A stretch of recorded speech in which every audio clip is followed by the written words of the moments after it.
A paz do Senhor, irmãos. Amém. Louvado seja o nome do nosso Senhor Jesus Cristo. Abra sua Bíblia em 1 Reis, capítulo 13. Eu queria que você prestasse muita atenção nessa leitura. A leitura é um pouco extensa. E depois da leitura vamos falar aqui em 3 tópicos bem rapidinho e acaba a mensagem. Mas para isso a gente precisa ler esse texto e entender que o Senhor encontra em nós espaço para trabalhar em nossos corações. A palavra de Deus diz que ela não volta vazia, mas ela vai e cumpre o propósito a qual Deus a enviou. E que esse propósito de Deus esteja em nós para hoje, mais uma vez, sermos confrontados com a sua palavra. Essa mensagem, irmãos, não é a primeira vez que eu estou pregando ela aqui. Acredito que seja a 4ª vez. A primeira vez foi em 2016, 2017. E eu acredito que seja a 4ª vez que eu esteja pregando essa mensagem aqui e provavelmente não será a última. Mas o texto diz o seguinte, versículo 1 diz que: E eis que por ordem do Senhor, um homem de Deus veio de Judá a Betel. Jeroboão estava junto ao altar para queimar incenso. Esse Jeroboão é um rei a qual, após a divisão do reino de Israel, após a morte de Salomão, o filho dele, Roboão, assume o reinado. E o filho de Salomão assumindo o reinado, esse reinado ele é dividido em 2 partes. Uma parte fica com o filho de Salomão, que é Roboão, e a maior parte fica com esse rei chamado Jeroboão, que faz o povo de Israel pecar grandemente. E por isso Deus envia este homem, esse profeta, a esse rei, para falar contra ele. O tema que eu dei para essa mensagem na primeira vez que eu preguei foi profeta, profecia e profetada. Porque aqui a gente vai ver um profeta, aqui a gente vai ver profecia, e aqui também a gente vai ver profetada. O que é profetada? Falsas profecias. E é com isso que eu quero chamar a atenção nossa, para aquilo que é falado além do que Deus já estabeleceu. Vamos continuar o texto, versículo 2. E clamou contra o altar com a palavra do Senhor e disse, isso o profeta que foi enviado: Altar, altar, assim diz o Senhor, eis que um filho nascerá à casa de Davi, cujo nome será Josias, o qual sacrificará sobre ti os sacerdotes dos altos, que queimam sobre ti incenso, e ossos de homens se queimarão sobre ti. Esse rei Jeroboão, ele fez um altar, e ele sacrificava nesse altar, coisa que desagradava a Deus, e Deus manda esse profeta até o rei, dizer que Deus iria levantar, no meio da casa de Davi, um homem, um rei, chamado Josias. E essa profecia, irmãos, ela se cumpre 300 anos mais tarde. Um rei assume o reinado de Judá, pelo nome de Josafá, da tribo de Judá, vindo da descendência de Davi, e faz tudo exatamente como esse profeta está dizendo aqui, nesse momento.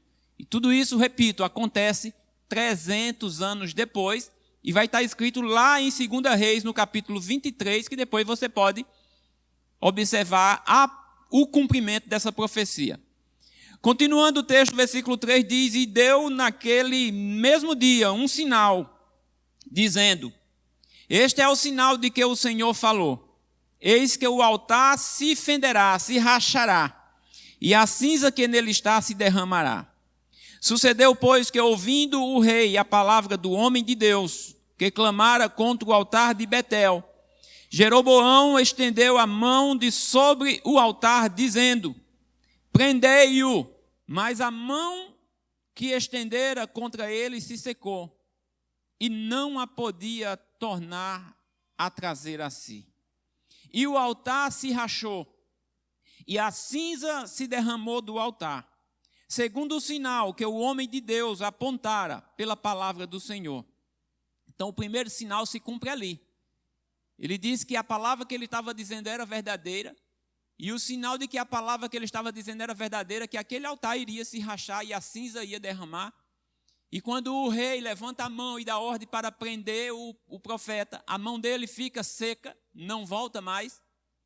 O altar se racha, a cinza derrama, o primeiro sinal é cumprido. Versículo 6 diz que então respondeu o rei e disse ao homem de Deus: ora à face do Senhor teu Deus e roga por mim, para que a minha mão se me restitua, porque ele tinha ficado com a mão seca, parada, não se movia mais. Então o homem de Deus orou à face do Senhor, e a mão do rei se restituiu e ficou como antes.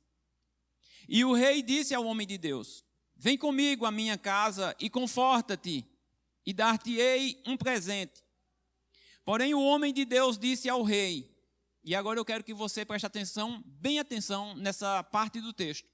Quando o rei chama o profeta agora para ir à sua casa, para se alimentar, e que ele iria dar um presente bom para o profeta.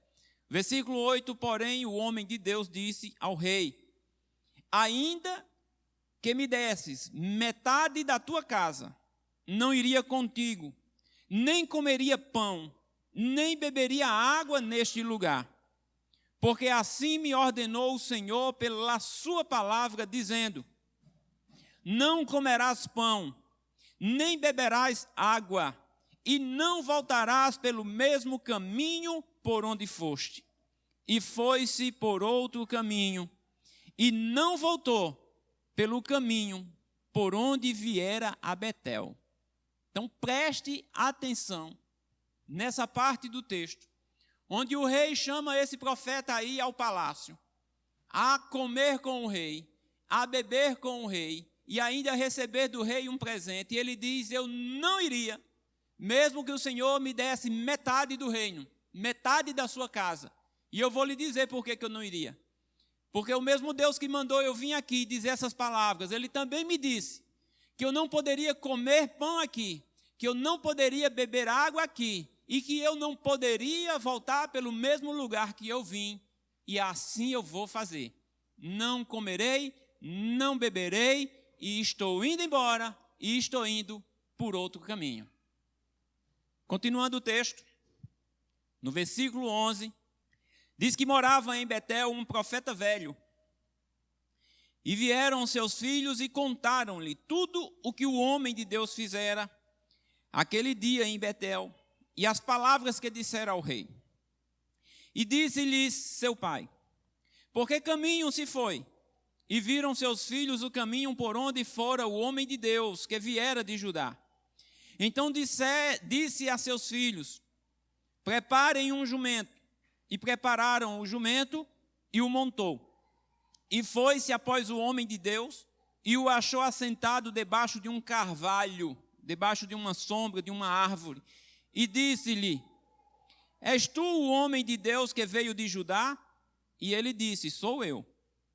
Então lhe disse: vem comigo à minha casa e come pão. Porém ele disse, o profeta estava ciente que ele não podia comer ali. Ele recebe de novo um convite. E o versículo 16, ele disse: não posso voltar contigo, nem entrarei contigo, nem tampouco comerei pão, nem beberei contigo água neste lugar. Por quê? Porque me foi mandado, pela palavra do Senhor: ali nem comerás pão, nem beberás água, nem tornarás a ir pelo caminho porque foste. E ele lhe disse, agora eu quero que você também preste atenção aqui nesse texto, nessa parte do texto. E ele lhe disse: também eu sou profeta como tu, e um anjo me falou pela boca do Senhor, dizendo: faze-o voltar contigo à tua casa, para que coma pão e beba água. Porém ele mentiu. E voltou ele. O profeta acreditou no outro profeta. E voltou ele, e comeu pão em sua casa, e bebeu água. E sucedeu que, estando eles à mesa, a palavra do Senhor veio ao profeta que tinha feito voltar, e clamou ao homem de Deus que viera de Judá, dizendo: assim diz o Senhor, visto que fostes rebelde à boca do Senhor, e não guardaste o mandamento que o Senhor teu Deus te mandara, antes voltaste e comeste pão, e bebeste água, no lugar de que te dissera: não comerás pão, nem beberás água, o teu cadáver não entrará no sepulcro de teus pais. E sucedeu que depois que comeu pão e depois que bebeu água, arrumou ele o jumento para o profeta que fizera voltar. Foi-se, pois, e um leão o encontrou no caminho e o matou. E o seu cadáver estava lançado no caminho, e o jumento estava parado junto a ele, e o leão estava junto ao cadáver. E eis que os homens passaram e viram o corpo lançado no caminho, como também o leão que estava junto ao corpo, e vieram e o disseram na cidade onde o profeta velho habitava. E ouvindo o profeta, que o fizera voltar do caminho, disse: é o homem de Deus que foi rebelde à boca do Senhor. Por isso o Senhor o entregou ao leão. Ele que o despedaçou e matou, segundo a palavra que o Senhor lhe tinha dito. Então disse aos seus filhos: arrumem o jumento. Eles arrumaram. Então foi e achou o seu cadáver lançado no caminho, e o jumento, e o leão que estavam parados junto ao cadáver. E o leão não tinha devorado o corpo, nem tinha despedaçado o jumento. Então o profeta levantou o cadáver do homem de Deus e pô-lo em cima do jumento, e o tornou a levar. Assim veio o profeta velho à cidade para o chorar e enterrar, e colocou o seu cadáver no seu próprio sepulcro, e prantearam-no, dizendo: ah, irmão meu. E sucedeu que depois de haver sepultado, falou a seus filhos, dizendo: morrendo eu, sepultai-me no sepulcro em que o homem de Deus está sepultado. Ponde os meus ossos junto aos ossos dele. Porque certamente se cumprirá o que pela palavra do Senhor clamou contra o altar que está em Betel, como também contra todas as casas dos altos que estão nas cidades de Samaria. Depois dessas coisas, Jeroboão não deixou o seu caminho antes dos mais baixos do povo, tornou a fazer sacerdotes dos lugares altos. A quem queria, lhe enchia a mão, ou seja, lhe pagava. E assim era um dos sacerdotes dos lugares altos. E isso foi causa de pecado à casa de Jeroboão, para destruí-la e extingui-la da terra. Veja que depois de tudo que o profeta disse, o rei não se arrependeu, continuou fazendo o que era mal diante dos olhos do Senhor. Ele continuava pegando qualquer pessoa para ser sacerdote, e a lei de Deus dizia que para ser sacerdote teria que ser da tribo de Levi. E esse rei pegava qualquer pessoa, pagava ele, pagava bem, para que ele fosse sacerdote, e continuou fazendo isso. Isso era ruim aos olhos do Senhor. E por causa disso, um dia Jeroboão deixou de ser rei, toda a sua família morreu, e nenhum descendente de Jeroboão nunca mais foi rei. Mas o que eu quero chamar a atenção aqui é a questão da palavra de Deus. É a questão de quando Deus, ele fala, ele não volta atrás, porque ele diz, a palavra de Deus diz que ele é o mesmo ontem, hoje e será eternamente. Deus, ele não muda, o que ele estabeleceu está estabelecido até o fim. O profeta que tinha recebido ordem de ir até o rei Jeroboão e falar tudo aquilo, ele tinha a certeza de que Deus tinha falado. E ele tinha a certeza que o mesmo Deus que mandou ele anunciar contra tudo aquilo que Jeroboão estava fazendo, ele tinha a certeza que o mesmo Deus tinha dito a ele também que ele não podia comer pão ali, que ele não podia beber água ali, e que ele não podia voltar pelo mesmo lugar. Olha, irmão, são coisas simples, que a gente pode dizer: não, mas isso o que é que tem a ver? O que é que tem a ver ele comer ali? O que é que tem a ver ele beber água ali? O que é que tem a ver ele voltar pelo mesmo caminho? O que é que tem a ver? Porque Deus estabeleceu que ele não comesse ali. O que é que tem a ver é que Deus estabeleceu que ele não bebesse água ali. O que é que tem a ver é que Deus estabeleceu que ele voltasse por outro caminho, não pelo caminho que ele tinha vindo, ou que ele tinha ido até Betel. E ele estava consciente disso. É tanto que ele falou para o rei: o senhor pode me dar metade do que o senhor tem, que eu não faço isso, porque Deus me mandou eu fazer assim. Então ele estava ciente disso, ele tinha certeza disso. E ele voltou por outro caminho, da forma que Deus tinha estabelecido. E diz que esse profeta velho, ao saber disso, vai atrás desse profeta. E encontra ele sentado, descansando, embaixo de uma árvore. Talvez cansado, talvez com sede, talvez com fome. E chega um profeta velho, e diz para ele: vamos voltar, vamos na minha casa, vamos comer. Ele diz: eu não posso. Mas por quê? Porque Deus me disse assim e assim, eu não posso.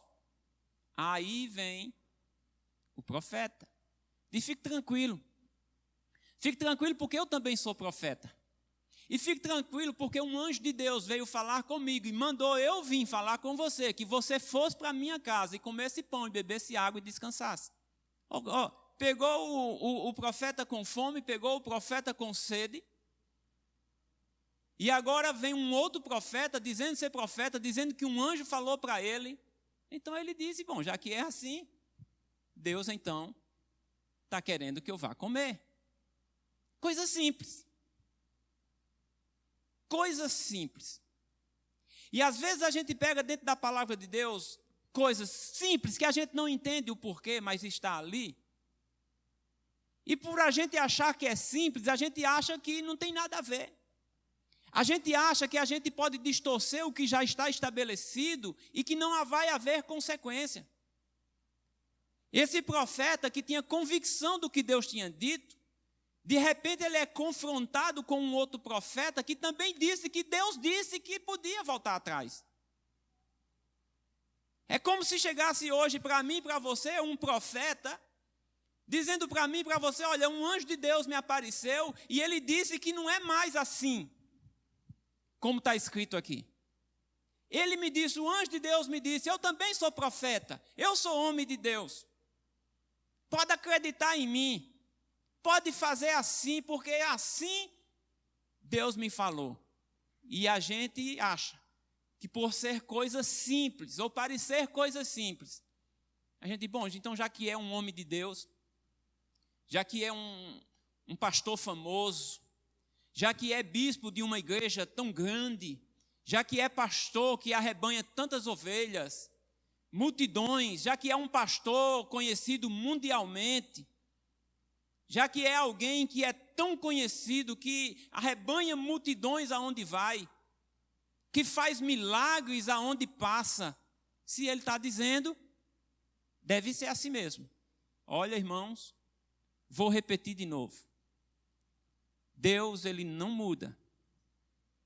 Deus é o mesmo ontem, hoje e será eternamente.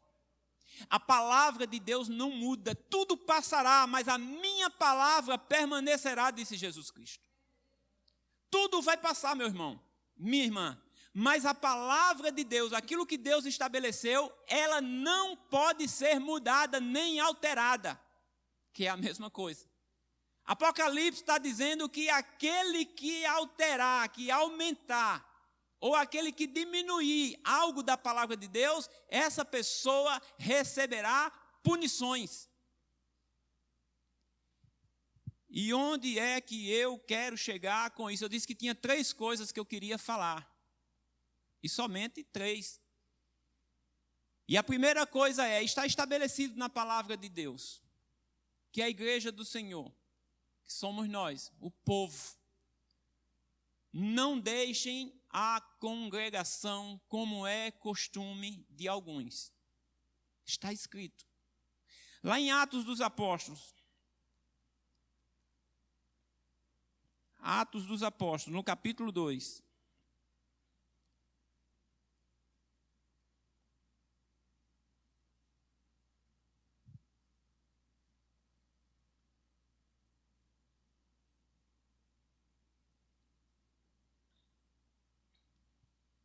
Atos dos Apóstolos, capítulo 2. O versículo 42. Depois daquela multidão de pessoas serem batizadas, quase 3.000 almas, diz que eles perseveravam na doutrina dos apóstolos, e na comunhão, e no partir do pão, e nas orações. Em cada alma havia temor, e muitas maravilhas e sinais se faziam pelos apóstolos. Todos os que criam estavam juntos. Todos os que criam estavam juntos. E tinham tudo em comum. Os que criam estavam juntos. Eles perseveravam na doutrina dos apóstolos. Eles perseveravam em oração. Eles perseveravam em comunhão. Eles estavam sempre juntos. E lá em Hebreus 10 diz que não deixem a congregação como é costume de alguns, e ainda mais quando vai se aproximando aquele dia. E o que a gente vê hoje são muitos estudiosos, muitos teólogos, muitos entendidos, muitos sábios, dizendo que é uma bobagem você estar na igreja. Dizendo que é uma bobagem você estar na igreja sempre. E vocês sabem que eu tenho aqui motivado, enfatizado a importância de nós estarmos juntos. A importância de nós não faltarmos cultos. A importância de nós estarmos perseverando na doutrina. A importância de nós estarmos aqui na quarta-feira de noite, no domingo de manhã, que é onde tem doutrina, onde tem ensino da palavra. Que é importante nós estarmos aqui na sexta-feira, que é o momento marcado onde nós nos reunimos para orar e buscar a face do Senhor. Que é importante nós estarmos aqui no domingo à noite, que também é um encontro do povo de Deus, para ouvir a palavra de Deus como nós estamos ouvindo agora. Se você não tivesse vindo, você não estava ouvindo isso agora. Apesar de que alguns de vocês já ouviram isso, como eu disse, talvez já umas 4 vezes com essa. Então, em quem que eu me apego? Eu me apego à palavra de Deus, que diz para mim que eu não devo deixar a congregação, já que os dias se abreviam, ou eu me apego àqueles homens estudiosos, mulheres estudiosas, que estão aí no YouTube, na internet, dizendo para quem quiser que você pode cultuar a Deus em casa, no conforto da sua casa. Esse vídeo provavelmente vai ser liberado no YouTube. Pessoas vão assistir esse vídeo. E na hora que ela cansar, ela dá um pause e para. Na hora que ela quiser comer a pipoca, ela vai lá dar um pause e vai comer a pipoca como se fosse um filme, um cinema. E é assim que as pessoas querem cultuar a Deus. Em casa, no conforto do seu sofá, na hora que quiser, para na hora que quer, na hora que tiver chato dá uma pausa, ou então adianta aquela parte que aquela parte não me interessa, eu não gosto. E é assim que as pessoas estão fazendo com a palavra de Deus, onde Deus estabeleceu que eu e você não devemos deixar a congregação. Vamos olhar para o exemplo desse profeta, irmãos. Que ele tinha convicção da palavra de Deus.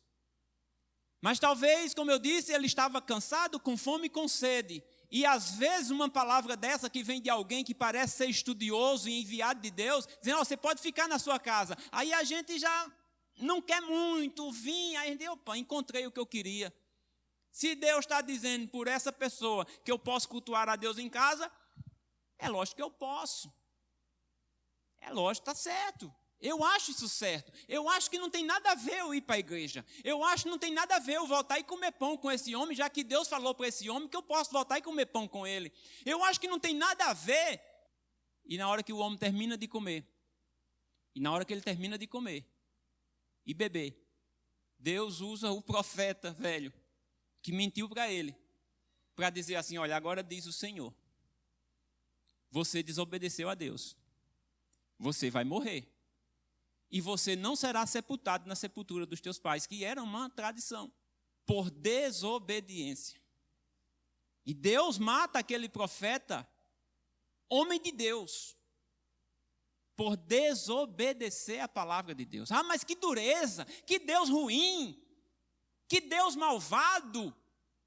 Deus justo. Deus, ele é amor. Mas ele é justo, ele faz justiça. E a sua palavra não pode ser mudada por nada. ele é justo. Na hora dele cumprir a justiça, ele vai cumprir a justiça. Na hora de matar, ele vai matar. Na hora de salvar, ele vai salvar. Mas ele vai salvar os obedientes e vai matar os desobedientes. A palavra de Deus diz que quando ele voltar, assentar no seu trono, ele separará as ovelhas para um lado e os bodes para o outro lado.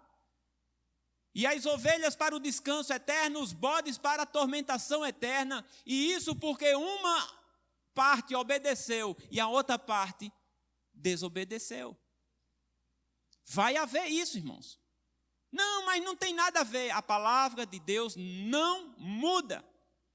Ela não pode ser mudada pelo que eu acho, pelo que eu penso. E agora eu quero falar com você uma outra coisa muito séria. Atos dos Apóstolos também, no capítulo 2, versículo 37. Depois da pregação de Pedro, no dia de Pentecostes, diz que ouvindo aquela multidão de pessoas que estavam ali, versículo 37, compungiram-se em seu coração e perguntaram a Pedro e aos demais apóstolos: que faremos, homens e irmãos? E disse-lhes Pedro: arrependei-vos e cada um de vós seja batizado em nome de Jesus Cristo para perdão dos pecados, e recebereis o dom do Espírito Santo. Então, quando perguntaram a Pedro o que fazer, depois de uma ministração da palavra de Deus, de tudo que tinha acontecido com Jesus Cristo, essas pessoas sentem algo dentro de si e perguntam aos apóstolos: o que faremos? E a resposta de Pedro é: se arrependam. E se arrependendo, façam uma aliança com o Senhor. Sejam batizados. E sejam batizados de que forma? Em nome do Senhor Jesus Cristo, para perdão dos pecados. E recebereis o dom do Espírito Santo. E diz aqui mais à frente, que naquele dia quase 3.000 pessoas, quase 3.000 almas foram batizadas naquele momento. E é a partir desse momento, irmãos, que começa os batismos da igreja apostólica pela doutrina dos apóstolos. É aqui que começa, então, os primeiros discípulos da igreja do Senhor Jesus Cristo, o ensinamento dos apóstolos.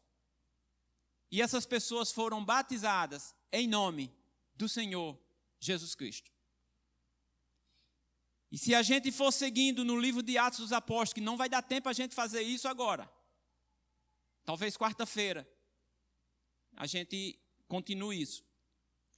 A gente vai ver que todos os batismos realizados na Bíblia, registrados em Atos dos Apóstolos e em outros locais, todos os batismos foram realizados invocando o nome do Senhor Jesus Cristo.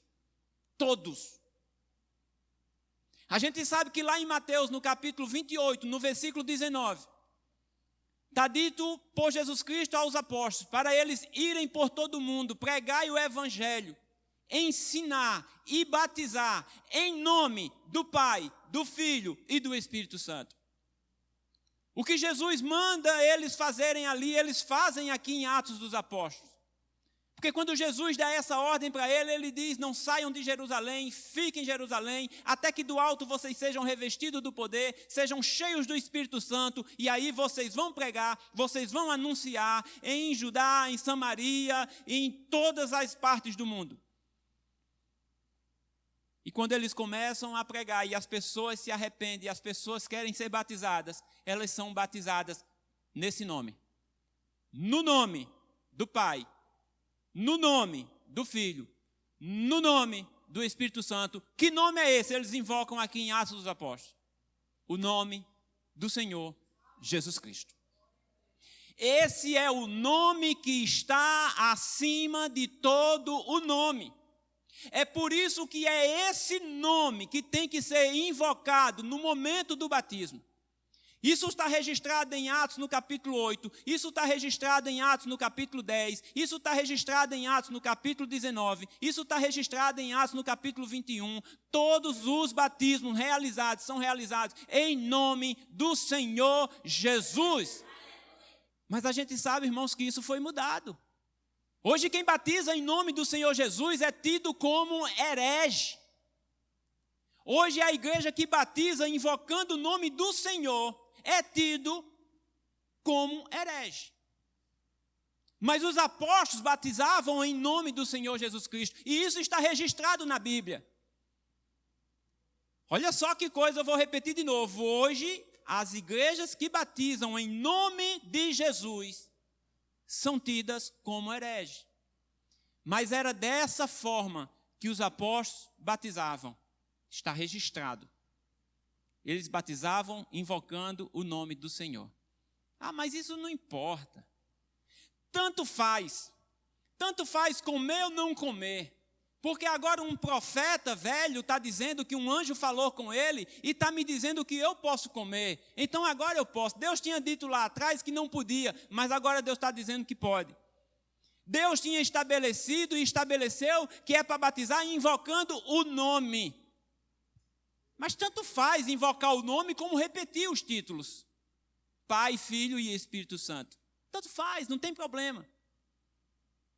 Eu quero lhe dizer que a salvação é coisa séria. Eu quero dizer para você, e você que vai estar me ouvindo aí nas redes, através desse vídeo, que salvação é coisa séria. Que com salvação não se brinca. O profeta velho veio dizendo, aquele profeta, que Deus tinha falado com ele, para que ele voltasse e comesse, quando Deus já tinha estabelecido que ele não podia comer. E acabou que ele morreu. Então não brinque com salvação. Não ache que batismo é algo que não interfere na salvação, porque interfere. Porque quando Jesus Cristo mandou os apóstolos batizar, ele disse, mandou os apóstolos pregar, ele disse, vão, preguem, quem crer e for batizado, será salvo. Mas o batismo não pode ser feito de qualquer maneira. Não é de qualquer jeito. O batismo é algo muito sério. E precisa ser encarado da forma que os apóstolos encararam. E precisa ser feito da forma que os apóstolos fizeram. Os apóstolos são chamados apóstolos porque eles tinham uma mensagem a entregar, uma mensagem do próprio Deus para entregar à humanidade. E é por isso que eles eram chamados de apóstolos. E eles entregaram essa mensagem, eles pregaram essa mensagem. Eles fizeram conforme o Senhor mandou eles fazer. Eles batizavam e batizavam invocando o nome. E o nome é o nome do Senhor Jesus Cristo. Olha, irmãos, eu trouxe aqui uma Bíblia. Essa Bíblia aqui, ó, é uma Bíblia chamada Bíblia de Jerusalém. É uma Bíblia católica, de estudo, muito boa, por sinal. E nessa Bíblia aqui está escrito o seguinte, eu queria que vocês só ouvissem. Naquele texto de Mateus, no capítulo 28, versículo 19, que diz que, batizando em nome do Pai, do Filho e do Espírito Santo, eu quero que vocês escutem o que está escrito nesse estudo da Bíblia Católica, que diz o seguinte, olha, é possível que, em sua forma precisa, ele está falando desse texto, ele está falando do batismo, é possível que, em sua forma precisa, essa forma reflita influência do uso litúrgico posteriormente fixado na comunidade primitiva. Sabe-se, eles sabem disso, sabe-se que o livro dos Atos dos Apóstolos fala em batizar no nome de Jesus. Eles sabem disso. Ele diz, nós sabemos disso. Que no livro de Atos dos Apóstolos está registrado que nós devemos batizar em nome de Jesus. Mais tarde, depois, deve ter-se estabelecido a associação do batizado às 3 pessoas da Trindade. Isso só mais tarde. Quaisquer que tenham sido as variações nesse ponto, a realidade profunda permanece a mesma, não altera. O batismo une a pessoa de Jesus Salvador. Ora, toda a sua obra salvífica procede do amor do Pai e se completa pela efusão do Espírito. Eles sabem que os apóstolos batizavam em nome de Jesus E todos sabem que está registrado na Bíblia de todo mundo que todo batismo era realizado em nome do Senhor Jesus.